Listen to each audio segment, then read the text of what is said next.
Hello friends, आप सभी का स्वागत है मेरे YouTube channel fantasy story teller पर। और मैं आप सबके लिए कहानी यू माय डेविल वाइफ लेकर आ रही हूँ, जो कि मेरी खुद की लिखी हुई है और ये आपको पॉकेट एफएम पर मिल जाएगी। आप इसे पॉकेट एफएम पर पढ़ सकते हैं। तो चलिए इस कहानी को शुरू करते हैं। इसका पहला चैप्टर है माय फैमिली।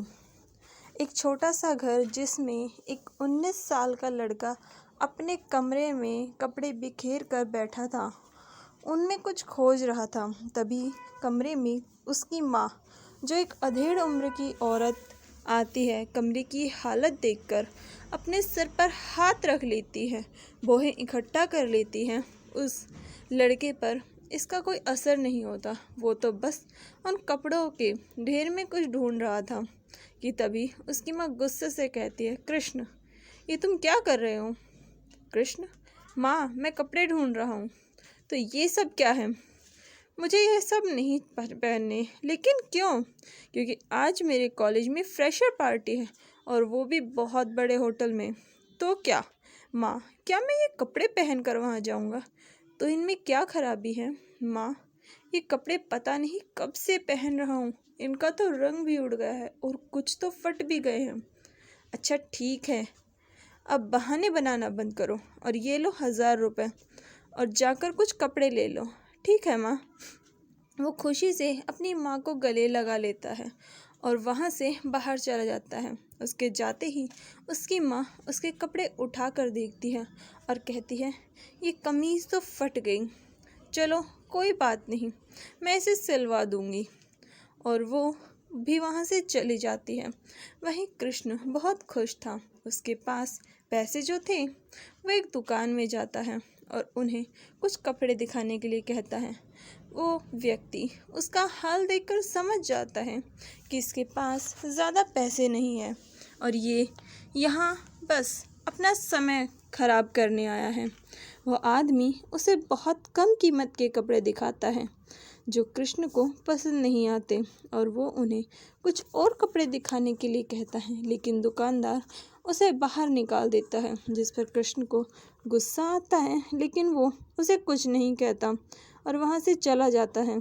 रास्ते में चलते चलते वो एक पत्थर को लात मारता है, तो वो पत्थर एक बहुत महंगी कार को लगता है, जिस पर कृष्ण की हालत ख़राब हो जाती है और वो वहाँ से भाग जाता है। लेकिन कुछ दूर जाकर वो किसी से टकरा जाता है और वो एक लड़की थी जो यहाँ घूम रही थी। कृष्ण उसे देखकर अपने होश खोने लगता है और वो मन में कहता है, खूबसूरत, ये काली आँखें, ये गोरा रंग, ये लंबी पलकें, ये रेशम से बाल और ये मास्क। क्या मास्क? मैं ये मास्क हटा पाता? और ये सोचते ही उसका हाथ मास्क हटाने के लिए जाने लगता है कि तभी एक बॉडीगार्ड का हाथ उसका हाथ पकड़ लेता है और उसे उस लड़की से अलग कर देता है। वो लड़की एक टक बस उसे ही देख रही थी, नहीं, घूर रही थी, और ये देखकर वह शर्मा जाता है। लेकिन कुछ देर बाद उसे याद आया कि उसने तो उसका नंबर लिया ही नहीं। लेकिन जब वो यहाँ वहाँ देखता है तब उसे पता चलता है कि वो वहाँ से जा चुकी है। तो ये देखकर वो उदास हो जाता है कि तभी उसकी नज़र एक कार्ड पर गई, जिसे वो अपने पास रख लेता है और वहाँ से चला जाता है। वहीं दूसरी तरफ वो लड़की Priyanka Singhania group of industries की CEO, बेहद खूबसूरत लेकिन खतरनाक, उम्र 26 साल, जीनियस गर्ल। वो जाकर कार में बैठ जाती है और वहाँ से चली जाती है।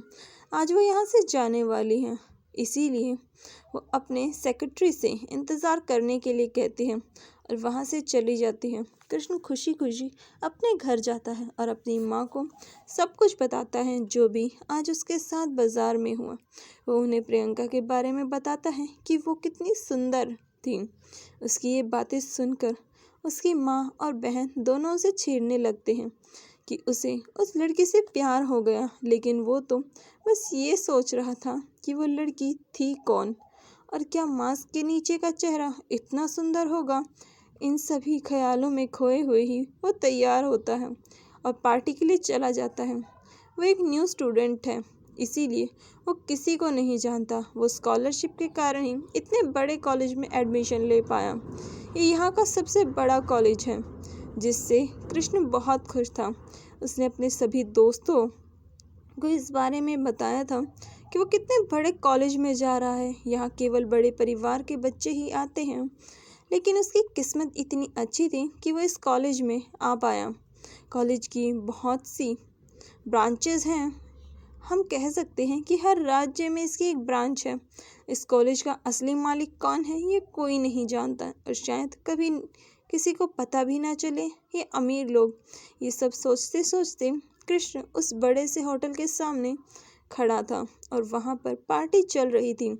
वो भी सबके साथ अंदर जाता है। वो बाहर खड़े गार्ड को अपना कॉलेज आइडेंटिटी कार्ड दिखाकर अंदर चला जाता है। अंदर एक बहुत बड़ा हॉल था जो लोगों से भरा हुआ था। सब लोग वहाँ पार्टी का मज़ा ले रहे थे। वो ये सब देखकर कि तभी एक खूबसूरत सी लड़की स्टेज पर आती है और अपनी मीठी आवाज़ में सबका स्वागत करती है। वो सभी न्यू स्टूडेंट का अपने कॉलेज में वेलकम करती है और एक लंबी स्पीच देती है। इसके बाद ये पार्टी शुरू हो जाती है। इसी पार्टी में सिंघानिया का छोटा बेटा भी आया था।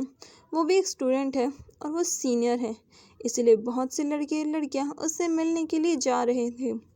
कृष्ण ने सुना था कि अगर वो अपने किसी सीनियर के साथ दोस्ती कर लेगा तो उसे यहाँ कोई दिक्कत नहीं होगी, क्योंकि ऐसे बड़े कॉलेज में हादसे होना एक आम बात है। इसीलिए वो उससे मिलने के लिए जाता है, लेकिन वो उससे मिल ही नहीं पाता। इससे पहले ही वो वहाँ जाता है, वो लड़का वहाँ से चला जाता है। ये देखकर कृष्ण बहुत उदास हो जाता है और वहीं पास की एक टेबल पर बैठ जाता है। जब वो वहाँ बैठा था तब अचानक से उसके ख्यालों में वो लड़की आने लगती है जिससे वो सुबह मिला था।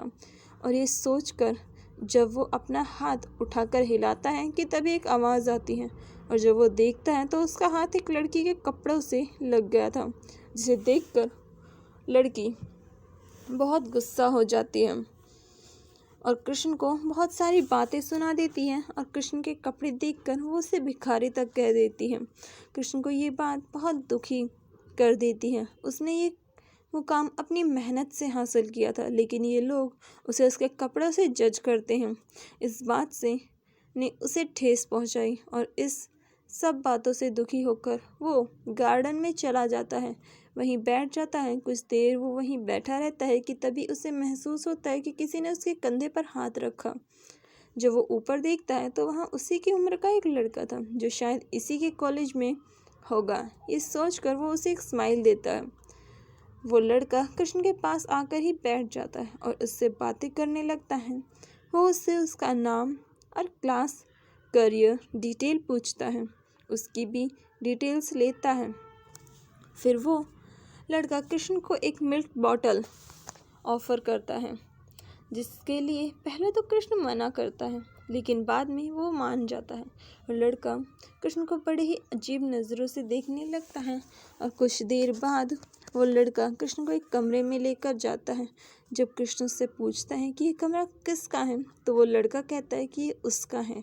और कृष्ण वहाँ से उस कमरे के बिस्तर पर लेट जाता है और कुछ देर बाद उसकी आँख लग जाती है। तो चलिए हम अपनी कहानी को आज यहीं ख़त्म करते हैं। मिलते हैं इसके नेक्स्ट पार्ट में। तब तक के लिए मेरे चैनल को लाइक कीजिए, शेयर कीजिए एंड सब्सक्राइब कीजिए। Thank you. Bye bye.